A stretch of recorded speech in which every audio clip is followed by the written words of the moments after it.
Arsenal's commercial department are in the final throes of a 3-year plan to double revenue from secondary sponsorship, TBR Football can exclusively reveal. The Gunners' commercial income, that is cash generated through sponsorship, retail and events, reached a club record £218 million in the last financial year, buoyed by the renaissance on the pitch inspired by Mikel Arteta. The next set of accounts, due in the spring, are expected to break the £250 million barrier. The club's biggest deals are with Emirates, front of shirt, training kit, stadium naming rights, Adidas technical partner, Visit Rwanda, shirt sleeve, and Soba Realty training ground naming rights, who are all principal partners. The Emirates partnership yields around £50 minus 60 meters annually and the Adidas deal upwards of £75 million, with those figures scaling up or down based on sporting performance and commercial targets.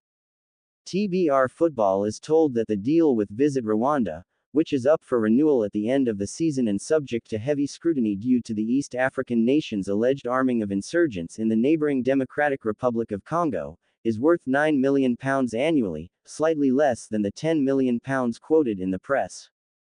The value of the Soba Realty deal meanwhile isn't known, though it too is understood to be less than the £15 million sometimes cited in the media. Arsenal believe there is buried treasure in the next rung of sponsorship arrangements down and have been aggressively expanding their inventory. To date, the men's team has 26 global partners. The baseline entry point for a sponsor in a secondary category is now north of £1 million, with other more lucrative categories, soft drinks and technology, for example, fetching significantly higher prices.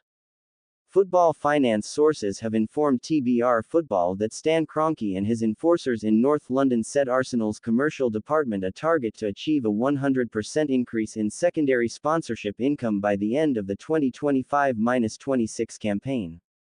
Arsenal don't provide a granular breakdown of their commercial income, but doubling secondary sponsorship income would likely result in a respectable middle eight-figure boost when compared with their financial statements in 2022-23, when the 3-year plan began. Under the business model favored by the Kroenkes, which expects spending to be funded by revenue and not owner handouts, that is a significant sum. Stan Kroenke has underwritten Arsenal's losses to the tune of nearly £400 million in recent years, but his investment in the transfer and wage markets is starting to bear fruit. They are aiming to make it 9 wins on the bounce and reinforce their lead atop the Premier League in tomorrow's trip to Burnley. The masterplan, which is being overseen on a day-to-day basis by Josh Kroenke, is for the club to now stand on its own 2 feet financially. The vision to expand the Emirates Stadium to at least 70,000 but potentially as high as 80,000 is a fundamental part of the patchwork here too, with Arsenal looking to surpass Manchester United as the country's biggest matchday income generators. That plan is likely to cost north of £400